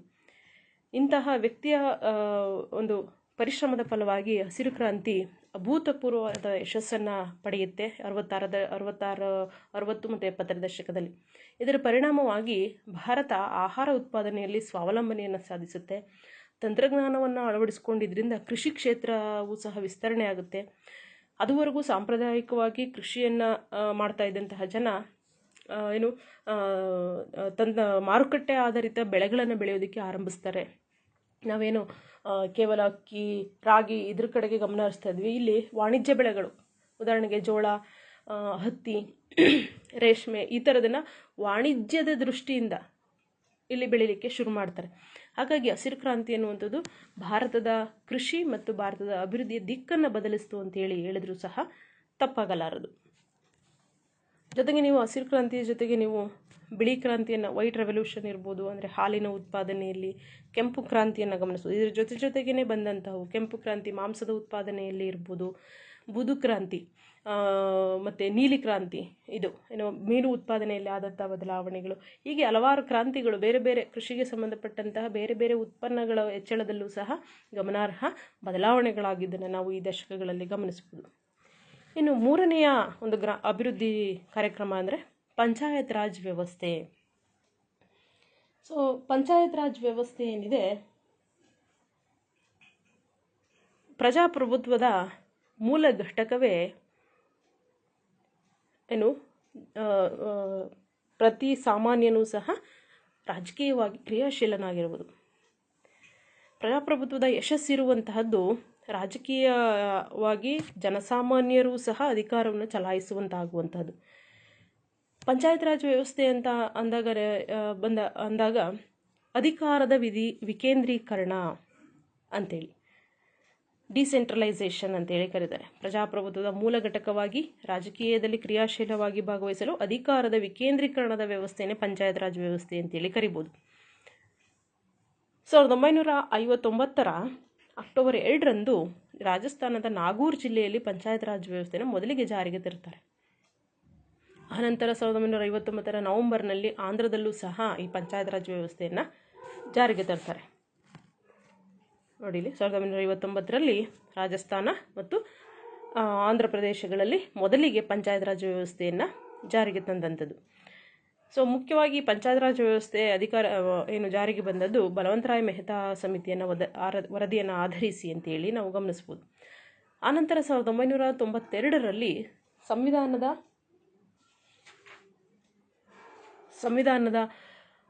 73ನೇ ತಿದ್ದುಪಡಿಯನ್ನು ಮಾಡಿ ಪಂಚಾಯತ್ ರಾಜ್ ಸಂಸ್ಥೆಗಳಿಗೆ ಸಾಂವಿಧಾನಿಕ ಸ್ಥಾನಮಾನವನ್ನು ಒದಗಿಸ್ತಾರೆ. ಈ ತಿದ್ದುಪಡಿ ಪಂಚಾಯತ್ ರಾಜ್ ವ್ಯವಸ್ಥೆಯನ್ನು ಅದುವರೆಗೂ ಕೇವಲ ಹಳ್ಳಿಗಳಿಗಷ್ಟೇ ಇದ್ದದ್ದು ಬುಡಕಟ್ಟು ಪ್ರದೇಶಗಳಿಗೂ ಸಹ ವಿಸ್ತರಿಸಲಾಗುತ್ತೆ. 1957ರಲ್ಲಿ ಬಲವಂತರಾಯ್ ಮೆಹ್ತಾ ವರದಿಯನ್ನು ಆಧರಿಸಿ 3 ಹಂತಗಳಲ್ಲಿ ಪಂಚಾಯತ್ ರಾಜ್ ವ್ಯವಸ್ಥೆಯನ್ನು ಜಾರಿಗೊಳಿಸ್ತಾರೆ. ಅದ್ಯಾವ್ಯಾವುದಪ್ಪ ಅಂದರೆ ನೀವು ಇಲ್ಲಿ ಗಮನಿಸ್ತಾ ಇರ್ಬೋದು. ಗ್ರಾಮ ಪಂಚಾಯಿತಿ ಹಳ್ಳಿಗಳಲ್ಲಿ, ತಾಲೂಕು ಪಂಚಾಯಿತಿ ಅಥವಾ ಪಂಚಾಯತ್ ಸಮಿತಿ ತಾಲೂಕು ಹಂತದಲ್ಲಿ, ಜಿಲ್ಲಾ ಪಂಚಾಯಿತಿ ಜಿಲ್ಲಾ ಹಂತದಲ್ಲಿ. ಈ 3 ಹಂತಗಳಲ್ಲಿ ಅಧಿಕಾರದ ವಿಕೇಂದ್ರೀಕರಣವನ್ನು ನಾವು ಗಮನಿಸ್ಬೋದು. ಇನ್ನು ಈ ಪಂಚಾಯತ್ ವ್ಯವಸ್ಥೆಯ ಮೊದಲ ಹಂತ ಗ್ರಾಮ ಪಂಚಾಯಿತಿಗಳು. ಗ್ರಾಮ ಪಂಚಾಯಿತಿಗಳ ಮೂಲಕವೇ ಇವತ್ತು ಯಾವುದೇ ಅಭಿವೃದ್ಧಿ ಕಾರ್ಯಕ್ರಮಗಳು ಗ್ರಾಮಗಳಲ್ಲಿ ಅನುಷ್ಠಾನಕ್ಕೆ ಬರುವಂತಹದ್ದನ್ನು ನಾವು ಗಮನಿಸಿದ್ದೀವಿ. ಇಂತಹ ಗ್ರಾಮ ಪಂಚಾಯಿತಿಗಳು ಏನಿದೆ ಅವುಗಳ ಪ್ರಮುಖ ಕಾರ್ಯಗಳು ಏನು? ಯಾಕೆಂದರೆ ಮಕ್ಕಳೇ ಇಲ್ಲಿ ಗ್ರಾಮ ಪಂಚಾಯಿತಿಯ ಕಾರ್ಯಗಳನ್ನು ವಿವರಿಸಿ ಅಂತೇಳಿ 5 ಅಂಕಗಳಿಗೆ ಕೇಳ್ತಾರೆ. ಇದು ಬಹಳ ಮುಖ್ಯವಾದಂತಹ ಒಂದು ಪ್ರಶ್ನೆ. ಗ್ರಾಮ ಪಂಚಾಯಿತಿಯ ಕಾರ್ಯಗಳನ್ನು ವಿವರಿಸಿ ಅಂತೇಳಿ ಕೇಳ್ತಾರೆ. ಅಧಿಕಾರ ವಿಕೇಂದ್ರೀಕರಣದ ಮೊದಲ ಹಂತವೇ ಗ್ರಾಮ ಪಂಚಾಯಿತಿಗಳು. ನಾನು ಹೇಳಿದಾಗೆ 73ನೇ ತಿದ್ದುಪಡಿಯನ್ನು 1992ರಲ್ಲಿ ತಂದು ಗ್ರಾಮ ಪಂಚಾಯಿತಿಗಳಿಗೆ ಹೆಚ್ಚಿನ ಅಧಿಕಾರವನ್ನು ನೀಡಿದ್ದಾರೆ. ಗ್ರಾಮ ಪಂಚಾಯಿತಿ ಹಲವಾರು ಗ್ರಾಮಗಳಿಗೆ ಸಂಬಂಧಪಟ್ಟಂತಹ ಎಲ್ಲ ಕಾರ್ಯಗಳು ಆರಂಭವಾಗುವುದು ಗ್ರಾಮ ಪಂಚಾಯಿತಿಗಳ ಮೂಲಕವೇ. ಇಂತಹ ಗ್ರಾಮ ಪಂಚಾಯಿತಿಗಳು ಮಾಡುವಂತಹ ಕೆಲವು ಕಾರ್ಯಕ್ರಮಗಳನ್ನು ನಾವಿಲ್ಲಿ ಪಟ್ಟಿ ಮಾಡ್ತಾ ಹೋಗೋಣ. ಪ್ರಮುಖವಾಗಿ ನೈರ್ಮಲ್ಯ, ಒಳಚರಂಡಿ ವ್ಯವಸ್ಥೆ, ಸಂರಕ್ಷಣೆ ಮತ್ತು ಸಾಮಾಜಿಕ ಅನಿಷ್ಟಗಳಿಂದ ರಕ್ಷಣೆ, ಇದು ಅದರ ಒಂದು ಪ್ರಮುಖ ಕಾರ್ಯ. ಹಾಗೆಯೇ ಸಾಂಕ್ರಾಮಿಕ ರೋಗಗಳಿಗೆ ಮುನ್ನೆಚ್ಚರಿಕೆ ಮತ್ತು ನಿವಾರಣೆಯನ್ನು ಮಾಡುವಂತಹದ್ದು, ಕುಡಿಯುವ ನೀರು ಪೂರೈಕೆ ಮತ್ತು ಕುಡಿಯುವ ನೀರಿನ ಮೂಲಗಳ ರಕ್ಷಣೆ, ಸಾರ್ವಜನಿಕ ಬೀದಿಗಳ ಮೇಲ್ವಿಚಾರಣೆ, ದುರಸ್ತಿ ನಿರ್ಮಾಣ. ಸಾರ್ವಜನಿಕ ಬೀದಿಗಳ ಮೇಲ್ವಿಚಾರಣೆ, ದುರಸ್ತಿ ನಿರ್ಮಾಣ, ಸಾರ್ವಜನಿಕ ಸ್ಥಳ ಅಥವಾ ಬೀದಿಗಳ ಅತಿಕ್ರಮಣ ತೆರವುಗೊಳಿಸುವುದು, ಸಾರ್ವಜನಿಕ ನೀರಿನ ತೊಟ್ಟಿಗಳಾದ ಕೆರೆಗಳ ಜವಾಬ್ದಾರಿ ಮತ್ತು ರಕ್ಷಣೆ, ಸ್ಥಳೀಯ ಪ್ರದೇಶಗಳ ಸ್ವಯಂ ಪ್ರೇರಿತ ಕಾರ್ಮಿಕ ಸಂಘಗಳ ಸಂಘಟನೆ, ಗ್ರಾಮ ಪಂಚಾಯಿತಿಯ ನಿಧಿಯ ಫಂಡ್ ಅಂತ ಏನು ಹೇಳ್ತೀವಿ ಅದರ ನಿಯಂತ್ರಣ ಮತ್ತು ಮೇಲುಸ್ತುವಾರಿ, ಆಯಾ ಗ್ರಾಮೀಣ ಪ್ರದೇಶಗಳಲ್ಲಿ ತೆರಿಗೆ ಸಂಗ್ರಹ, ಶುಲ್ಕ, ಬೆಲೆ ಸಂಗ್ರಹ, ಪ್ರಾಥಮಿಕ, ಸಾಮಾಜಿಕ, ತಾಂತ್ರಿಕ, ವಯಸ್ಕ ಮತ್ತು ಅನೌಪಚಾರಿಕ ಶಿಕ್ಷಣ, ಪ್ರಾಥಮಿಕ ಆರೋಗ್ಯ ಕೇಂದ್ರಗಳು, ತಾಯಿ ಮತ್ತು ಮಕ್ಕಳು ಮತ್ತು ಗರ್ಭಿಣಿಯರ ಕೇಂದ್ರಗಳ ನಿರ್ವಹಣೆ ಮಾಡುವಂತಹದ್ದು, ನೀರಾವರಿಗೆ ಸಂಬಂಧಪಟ್ಟ ಕಾರ್ಯಗಳನ್ನು ಮಾಡುವಂತಹದ್ದು, ಹೆಚ್ಚು ಆಹಾರ ಬೆಳೆಯಲು ಪ್ರೋತ್ಸಾಹ ನೀಡುವಂತಹದ್ದು, ನಿರ್ಗತಿಕರ ಪುನರ್ವಸತೀಕರಣ, ಉತ್ತಮ ತಳಿ ಹಸುಗಳ ಅಭಿವೃದ್ಧಿ ಮಾಡುವಂತಹದ್ದು, ವ್ಯವಸಾಯಕ್ಕೆ ಒಳಪಡದ ಭೂಮಿಯನ್ನು ಕೃಷಿಗೆ ಅಳವಡಿಸುವುದು, ಮಣ್ಣು ಸಂರಕ್ಷಣೆ, ಸಾಮಾಜಿಕ ಅರಣ್ಯ ಬೆಳೆಸುವುದು, ಗ್ರಾಮವನ ಕೃಷಿ ಅರಣ್ಯಕ್ಕೆ ಪ್ರೋತ್ಸಾಹಿಸುವುದು, ಸಹಕಾರಿ ಬೇಸಾಯಕ್ಕೆ ಪ್ರೋತ್ಸಾಹ ನೀಡುವಂತಹದ್ದು, ಭೂ ಸುಧಾರಣಾ ತತ್ವಗಳ ಜಾರಿ, ಗ್ರಾಮೀಣ ವಸತಿ ಕಾರ್ಯಕ್ರಮಗಳ ಅನುಷ್ಠಾನ,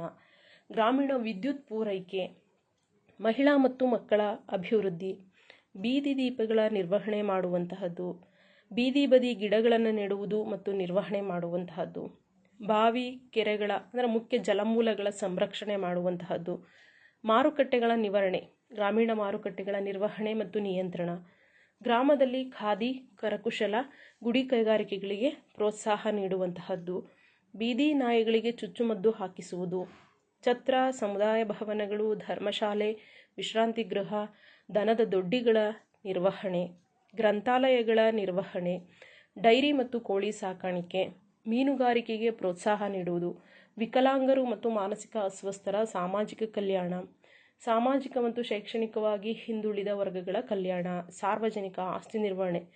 ವಿದ್ಯಾರ್ಥಿಗಳಿಗೆ ಗಮನಿಸಿ, ಸಾಕಷ್ಟು ಕೆಲಸಗಳು ಗ್ರಾಮ ಪಂಚಾಯಿತಿಯ ಒಂದು ಇದಕ್ಕೆ ಒಳಪಡುತ್ತೆ.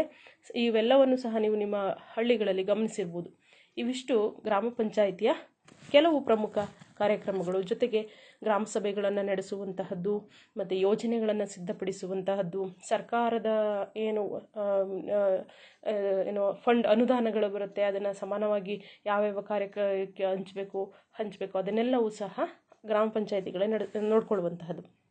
ಮುಂದೆ 4ನೆಯ ಒಂದು ಅಭಿವೃದ್ಧಿ ಕಾರ್ಯಕ್ರಮ ಸಮುದಾಯ ಅಭಿವೃದ್ಧಿ ಯೋಜನೆ ಅಥವಾ ಇಂಗ್ಲೀಷ್ನಲ್ಲಿ ಕಮ್ಯುನಿಟಿ ಡೆವಲಪ್ಮೆಂಟ್ ಪ್ರೋಗ್ರಾಮ್. ವಿದ್ಯಾರ್ಥಿಗಳೇ, ನಿಮಗೆ 1 ಅಂಕಗಳಿಗೆ ವಿಸ್ತರಿಸಿ ಬರೆಯಿರಿ ಅಂತೇಳಿ ಕೇಳ್ತಾರೆ. ಉದಾಹರಣೆಗೆ CDP ವಿಸ್ತರಿಸಿ ಬರೆಯಿರಿ, IRDP ವಿಸ್ತರಿಸಿ ಬರೆಯಿರಿ, RLEGP ವಿಸ್ತರಿಸಿ ಬರೆಯಿರಿ, MGNREA ಇದನ್ನು ವಿಸ್ತರಿಸಿ ಬರೆಯಿರಿ ಅಂತೇಳಿ 1 ಅಂಕಗಳಿಗೆ ಕೇಳ್ತಾರೆ. ಹಾಗಾಗಿ ಇದನ್ನು ಮುಖ್ಯವಾಗಿ ಗಮನಿಸಿ. CDP ಸಮುದಾಯ ಅಭಿವೃದ್ಧಿ ಕಾರ್ಯಕ್ರಮ ಅಥವಾ ಕಮ್ಯುನಿಟಿ ಡೆವಲಪ್ಮೆಂಟ್ ಪ್ರೋಗ್ರಾಮ್ ಅಂತೇಳಿ. ಈ ಸಮುದಾಯ ಅಭಿವೃದ್ಧಿ ಕಾರ್ಯಕ್ರಮ ಏನಿದೆ ಇದು ಮೂಲತಃ ಅಮೇರಿಕಾದ ಒಂದು ಪರಿಕಲ್ಪನೆ. ಅಮೇರಿಕಾದಲ್ಲಿ ಸಮುದಾಯ ಅಭಿವೃದ್ಧಿ ಕಾರ್ಯಕ್ರಮಗಳನ್ನು ಅಲ್ಲಿನ ಸರ್ಕಾರ ನಡೆಸ್ತಾ ಇತ್ತು. ಅಲ್ಲಿಂದ ಪ್ರೇರೇಪಿತವಾಗಿ ಭಾರತದಲ್ಲೂ ಸಹ ಸ್ವತಂತ್ರ ಆದ ನಂತರ ಈ ಕಾರ್ಯಕ್ರಮವನ್ನು ಇಲ್ಲೂ ಸಹ ಆರಂಭಿಸಿತು. ಭಾರತ ಸ್ವತಂತ್ರ ಆದಾಗ ಏನು ಪಂಚವಾರ್ಷಿಕ ಯೋಜನೆ ಆರಂಭವಾಯಿತು 50ರಲ್ಲಿ. ಇದು 1952ರಲ್ಲಿ ಅಕ್ಟೋಬರ್ 2 ಗಾಂಧಿ ಜಯಂತಿ ದಿನ ಅನುಷ್ಠಾನಗೊಳಿಸಲಾಯಿತು. ಮೊದಲಿಗೆ 55 ಭಾರತದಾದ್ಯಂತ 55 CDP ಕ್ಷೇತ್ರಗಳಲ್ಲಿ ಈ CDP ಕಾರ್ಯಕ್ರಮಗಳನ್ನು ಲಾಂಚ್ ಮಾಡಲಾಯಿತು. ಸ್ವತಂತ್ರಾನಂತರದ ಮೊದಲ ದೊಡ್ಡ ಯೋಜನೆ ಇದು. ಅಮೆರಿಕದ ಯೋಜನೆಯಿಂದ ಪ್ರೇರೇಪಿತವಾಗಿದ್ದಂತಹ ಯೋಜನೆ. ಇದನ್ನು ಎಟವಾ ಯೋಜನೆ ಮತ್ತು ಗೋರಖ್ಪುರ ಪ್ರಯೋಗ ಅಂತೇಳಿ ಇದನ್ನು ಕರೀತಾರೆ. ಏಕೆಂದರೆ ಮುಖ್ಯವಾಗಿ ಎಟವಾ ಅನ್ನುವ ಗ್ರಾಮದಲ್ಲಿ ಮತ್ತು ಗೋರಖ್ಪುರದಲ್ಲಿ ಈ CDPಯ ಪ್ರಮುಖ ಕಾರ್ಯಕ್ರಮಗಳನ್ನು ಪ್ರಯೋಗಕ್ಕೆ ಮುಂದಾಗ್ತಾರೆ. ಹಾಗಾಗಿ ಇದನ್ನು ಎಟವಾ ಯೋಜನೆ ಮತ್ತು ಗೋರಖ್ಪುರ ಪ್ರಯೋಗ ಅಂತೇಳಿ ಕರೀತಾರೆ.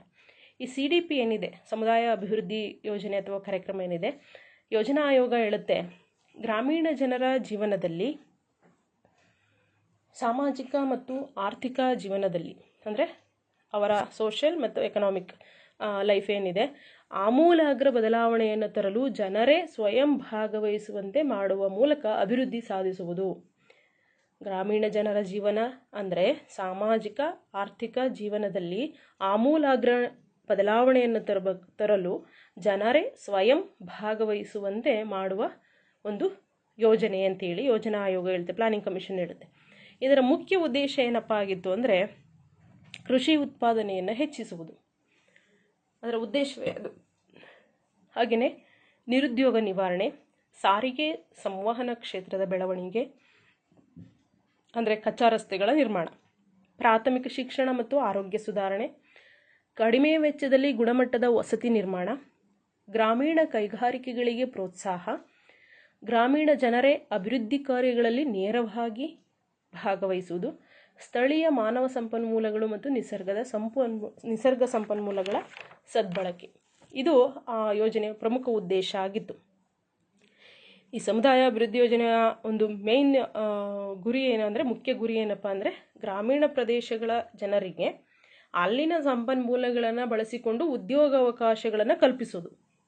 ಆ ಮೂಲಕ ಅವರ ಜೀವನ ಮಟ್ಟವನ್ನು ಸುಧಾರಿಸುವಂತಹದ್ದು ಇದರ ಉದ್ದೇಶ ಆಗಿತ್ತು.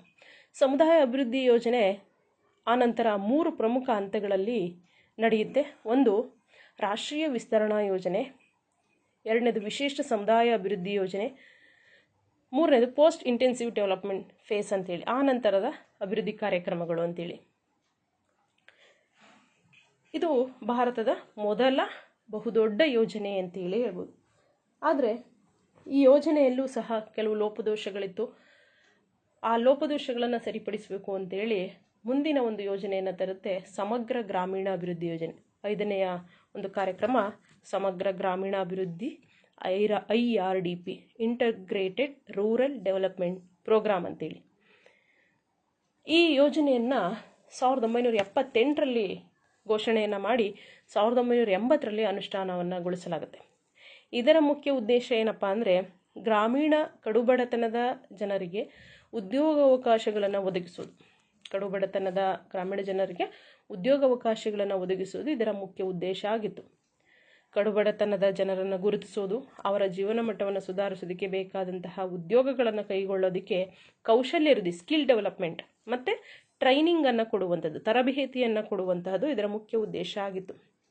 ಆ ಹೊತ್ತಿಗಾಗಲೇ ಇದ್ದಂತಹ ಹಲವಾರು ಗ್ರಾಮೀಣಾಭಿವೃದ್ಧಿ ಯೋಜನೆಗಳನ್ನು ಒಟ್ಟುಗೂಡಿಸಿ ಈ IRDPಯನ್ನು ಜಾರಿಗೆ ತರ್ತಾರೆ. ಆನಂತರ IRDP ಟ್ರಿಸಮ್, ಗ್ರಾಮೀಣ ಯುವಕರಿಗೆ ತರಬೇತಿ ಕೊಡುವಂತಹ ಕಾರ್ಯಕ್ರಮ ಟ್ರಿಸಮ್, ಮಿಲಿಯನಿಯರ್ MWS ಅದ ಎಲ್ಲವನ್ನು ಸೇರಿಸಿ ಸ್ವರ್ಣ ಜಯಂತಿ ಗ್ರಾಮ ಸ್ವರೋಜ್ಗಾರ್ ಯೋಜನೆ ಅಂತೇಳಿ ಜಾರಿಗೆ ತರ್ತಾರೆ. ಅದನ್ನು 1999ರಲ್ಲಿ ಜಾರಿಗೆ ತರ್ತಾರೆ. ಆನಂತರ ಈ ಎಲ್ಲ ಕಾರ್ಯಕ್ರಮಗಳನ್ನು ಒಗ್ಗೂಡಿಸಿ 2005ರಲ್ಲಿ ಮಹಾತ್ಮ ಗಾಂಧಿ ರಾಷ್ಟ್ರೀಯ ಗ್ರಾಮೀಣ ಉದ್ಯೋಗ ಭರವಸೆ ಕಾಯ್ದೆಯನ್ನು ತರ್ತಾರೆ. ಅಂದರೆ ನರೇಗಾ ಯೋಜನೆ ಅಂತೇಳಿ ಇವತ್ತು ನಾವೇನು ಕರಿತೀವಿ, ಆ MG ನರೇಗಾ ಯೋಜನೆ, ಮಹಾತ್ಮ ಗಾಂಧಿ ರಾಷ್ಟ್ರೀಯ ಗ್ರಾಮೀಣ ಉದ್ಯೋಗ ಭರವಸೆ ಯೋಜನೆ, Mahatma Gandhi national rural employment guarantee act ಅಂತೇಳಿ 2005ರಲ್ಲಿ ಇದನ್ನು ಘೋಷಣೆಯನ್ನು ಮಾಡ್ತಾರೆ. 2006ರಲ್ಲಿ ಇಂಪ್ಲಿಮೆಂಟ್ ಮಾಡ್ತಾರೆ, ಅನುಷ್ಠಾನವನ್ನು ಗೊಳಿಸ್ತಾರೆ. ಇದರ ಉದ್ದೇಶ ಏನಪ್ಪ ಆಗಿತ್ತು ಅಂದರೆ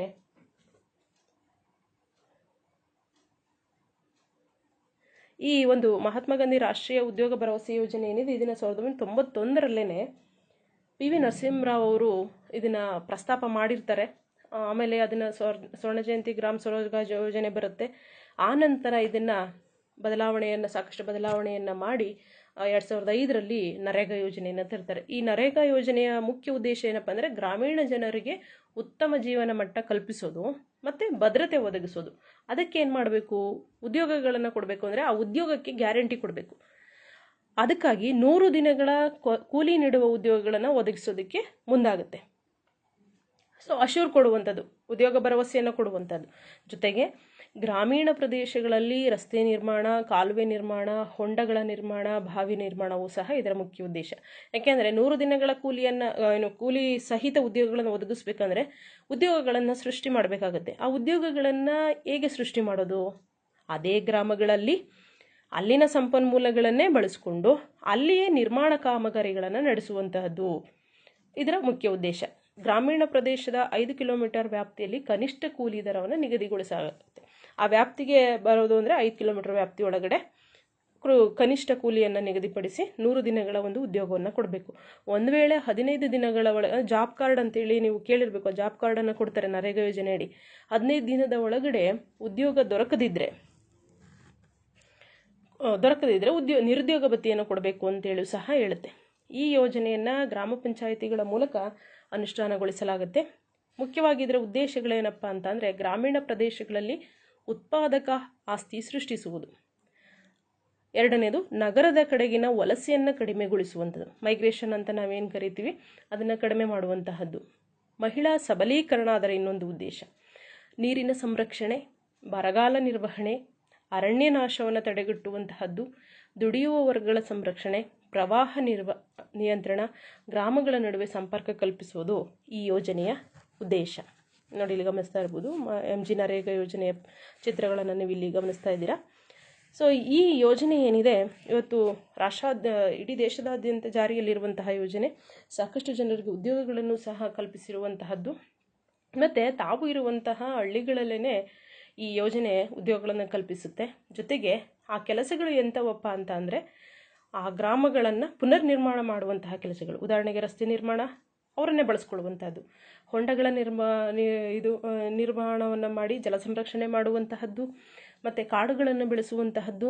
ಇಂತಹ ಕೆಲಸಗಳನ್ನು ಆ ಗ್ರಾಮದ ಜನರನ್ನೇ ಬಳಸಿಕೊಂಡು ಮಾಡುವಂತಹದ್ದು ಇದರ ಒಂದು ಕಾರ್ಯಕ್ರಮ. ಹಾಗೆಯೇ ಇಲ್ಲಿ ಮಹಿಳೆಯರಿಗೆ ಹೆಚ್ಚಿನ ಆದ್ಯತೆಯನ್ನು ಕೊಡ್ತಾರೆ. ಅದರಲ್ಲೂ ಸಹ ಪರಿಶಿಷ್ಟ ಜಾತಿ ಮತ್ತು ಬುಡಕಟ್ಟುಗಳ ಮಹಿಳೆಯರಿಗೆ ಈ ಒಂದು 100 ದಿನಗಳ ಒಂದು ಉದ್ಯೋಗ ನೀಡುವಂತಹ ಕಾರ್ಯಕ್ರಮ ಹೆಚ್ಚಾಗಿ ಅವರನ್ನ ಗಮನದಲ್ಲಿರಿಸಿಕೊಂಡೇ ಯೋಜನೆಯನ್ನು ರೂಪಿಸಿರುವಂಥದ್ದು. ವಿದ್ಯಾರ್ಥಿಗಳೇ, ಇದುವರೆಗೂ ಕೆಲವು ಪ್ರಮುಖ ಗ್ರಾಮೀಣಾಭಿವೃದ್ಧಿ ಕಾರ್ಯಕ್ರಮಗಳ ಬಗ್ಗೆ, ಭೂ ಸುಧಾರಣೆ, ಹಸಿರು ಕ್ರಾಂತಿ, IRDP, CDP, ಪಂಚಾಯತ್ ರಾಜ್ ವ್ಯವಸ್ಥೆ, ಇದ್ರ ಬಗ್ಗೆ ನೀವು ತಿಳ್ಕೊಂಡ್ರಿ. ಜೊತೆಗೆ ಗ್ರಾಮೀಣಾಭಿವೃದ್ಧಿ ಎನ್ನುವಂತಹದ್ದು ಎಷ್ಟು ಅವಶ್ಯಕತೆ ಇದೆ. ಭಾರತದಂತಹ ಹಳ್ಳಿಗಳ ದೇಶ ಅಭಿವೃದ್ಧಿ ಆಗಬೇಕು ಅಂದರೆ ಇಲ್ಲಿ ಗ್ರಾಮಗಳ ಅಭಿವೃದ್ಧಿ ಆಗಬೇಕು. ಗ್ರಾಮಗಳ ಅಭಿವೃದ್ಧಿ ಆಗಬೇಕು ಅಂದರೆ ಇಲ್ಲಿರುವಂತಹ ಎಲ್ಲ ವರ್ಗಗಳ ಅಭಿವೃದ್ಧಿಯೂ ಸಹ ಆಗಬೇಕು. ಆ ನಿಟ್ಟಿನಲ್ಲಿ ಗ್ರಾಮಗಳ ಅಭಿವೃದ್ಧಿ ಅಷ್ಟೇ ಪ್ರಾಮುಖ್ಯತೆಯನ್ನು ಪಡೆದಿದೆ ಅಂತೇಳಿ ನಾವು ಹೇಳ್ಬೋದು. ಇನ್ನು ಈ ಒಂದು ಅಧ್ಯಾಯದಲ್ಲಿ ಇಲ್ಲಿ ಬರುವಂಥ ಪ್ರಮುಖ ನೆನಪಿಡಬೇಕಾದಂತಹ ಅಂಶಗಳು ಅಂದರೆ ಗ್ರಾಮೀಣಾಭಿವೃದ್ಧಿ ಕಾರ್ಯಕ್ರಮಗಳನ್ನು ಪ್ರಮುಖವಾಗಿ 2 ರೀತಿ ವಿಂಗಡಣೆ ಮಾಡಿರೋದು: ಉತ್ಪಾದನಾ ಆಧಾರಿತ ಮತ್ತು ಉತ್ಪಾದನೇತರ ಕಾರ್ಯಕ್ರಮಗಳು. ಅದರಲ್ಲಿ ಪ್ರಮುಖವಾಗಿ ಭೂಸುಧಾರಣೆ ಅಂದರೆ ಏನು, ಭೂಸುಧಾರಣೆಯ ಪ್ರಮುಖ ತತ್ವ ಏನು, ಭೂಸುಧಾರಣೆಯ 2 ಉದ್ದೇಶಗಳು ಯಾವುದು, ಇದನ್ನು ನೀವು ನೋಡ್ಕೋಬೇಕಾಗುತ್ತೆ. ಹಾಗೆಯೇ ಹಸಿರು ಕ್ರಾಂತಿ ಅಂದರೆ ಏನು, ಹಸಿರು ಕ್ರಾಂತಿಯ ಪಿತಾಮಹ ಯಾರು, ಅದನ್ನು ನೀವು ಇಲ್ಲಿ ಪ್ರಮುಖವಾಗಿ ಗಮನಿಸಬೇಕಾಗತ್ತೆ. ಮತ್ತು ಪಂಚಾಯತ್ ರಾಜ್ ವ್ಯವಸ್ಥೆ ಎಂದರೇನು, ಗ್ರಾಮ ಪಂಚಾಯಿತಿ ಎಂದರೇನು, ಆಮೇಲೆ ಗ್ರಾಮ ಪಂಚಾಯಿತಿಗಳ ಕಾರ್ಯಗಳು, ಇದನ್ನು ನೀವು ಆನಂತರ ಗಮನಿಸಬೇಕು. ಆನಂತರ ಬರುವಂಥದ್ದು ಸಮುದಾಯ ಅಭಿವೃದ್ಧಿ ಯೋಜನೆ CDP 1952ರಲ್ಲಿ ಜಾರಿಗೆ ಬಂತು. IRDP 78ರಲ್ಲಿ ಜಾರಿಗೆ ಬಂತು. ಮಹಾತ್ಮ ಗಾಂಧಿ ರಾಷ್ಟ್ರೀಯ ಗ್ರಾಮೀಣ ಉದ್ಯೋಗ ಭರವಸೆ ಕಾಯ್ದೆ 2005. ಇವೆಲ್ಲವೂ ಇಸವಿಗಳ ಜೊತೆಗೆ ನೆನಪಿಟ್ಕೋಬೇಕು ನೀವು. ಜೊತೆಗೆ ಈ ಕಾರ್ಯಕ್ರಮಗಳ ಉದ್ದೇಶಗಳು ಬಹಳ ಮುಖ್ಯ ನಿಮಗೆ. ಭೂಸುಧಾರಣೆಯ ಉದ್ದೇಶಗಳು, ಹಸಿರು ಕ್ರಾಂತಿಯ ಉದ್ದೇಶಗಳು, ಮತ್ತು ನರೇಗಾ ಯೋಜನೆಯ ಉದ್ದೇಶಗಳಿರ್ಬೋದು. ಹಾಗೆಯೇ IRDP ಅಂದರೆ ಏನು ವಿಸ್ತರಿಸಿ ಬರೆಯಿರಿ, CDPಯನ್ನು ವಿಸ್ತರಿಸಿ ಬರೆಯಿರಿ. ಹೀಗೆ 1 ಮತ್ತು 2 ಅಂಕಗಳಿಗೆ ಹೆಚ್ಚಿನ ಪ್ರಶ್ನೆಗಳು ಇಲ್ಲಿ ಬರುತ್ತೆ. ಅವುಗಳನ್ನು ನೀವು ನೆನ್ಪಿಟ್ಕೋಬೇಕಾಗತ್ತೆ. ಇಲ್ಲಿ ಬರುವಂಥ ಪ್ರಮುಖ ಪ್ರಶ್ನೆಗಳನ್ನು ನೀವು 5 ಮತ್ತು 10 ಅಂಕಗಳಿಗೆ ಬಂದಾಗ ಪ್ರಮುಖ ಗ್ರಾಮೀಣ ಅಭಿವೃದ್ಧಿ ಕಾರ್ಯಕ್ರಮಗಳನ್ನು ವಿವರಿಸಿ ಅಂತೇಳಿ 10 ಅಂಕಗಳಿಗೆ ಕೇಳ್ತಾರೆ. ಒಮ್ಮೊಮ್ಮೆ 5 ಅಂಕಗಳಿಗೆ ಹಸಿರು ಕ್ರಾಂತಿಯ ಬಗ್ಗೆ ಟಿಪ್ಪಣಿ ಬರೆಯಿರಿ, ಅಥವಾ ಪಂಚಾಯತ್ ರಾಜ್ ವ್ಯವಸ್ಥೆಯನ್ನು ವಿವರಿಸಿ, ಅಥವಾ ಭೂ ಸುಧಾರಣೆಯನ್ನು ವಿವರಿಸಿ, ಅಥವಾ ಭೂ ಸುಧಾರಣೆ ಬಗ್ಗೆ ಟಿಪ್ಪಣಿ ಬರೆಯಿರಿ, ಹಿಂಗೆ ಕೇಳ್ಬೋದು ಈ ಹಂತದಲ್ಲಿ. ಹಾಗೆಯೇ ಅಬ್ರಿವೇಷನ್ಗಳು ವಿಸ್ತರಿಸಿ ಬರೆಯಿರಿ: IRDP, CDP, MGNREGA, ನರೇಗಾ ಯೋಜನೆ, RLEGP ಇವುಗಳನ್ನು ವಿಸ್ತರಿಸಿ, ಟ್ರಿಸಮನ್ನು ವಿಸ್ತರಿಸಿ ಅಂತೇಳಿ ಕೇಳ್ಬೋದು. ಇದನ್ನು ಕೇಳ್ಬೋದು. ಹಾಗೆಯೇ ಹಸಿರು ಕ್ರಾಂತಿಯ ಪಿತಾಮಹ ಯಾರು ಅಂತೇಳಿ ಕೇಳ್ಬೋದು. ಸೊ ಇವುಗಳನ್ನು ಇಲ್ಲಿ ನೀವು ಹೆಚ್ಚು ನೆನಪಿಟ್ಕೊಳ್ಬೇಕಾಗತ್ತೆ. ಸೊ ಇದುವರೆಗೂ ಕೇಳಿದಂತಹ ನಿಮಗೆಲ್ಲರಿಗೂ ಸಹ ಧನ್ಯವಾದಗಳು.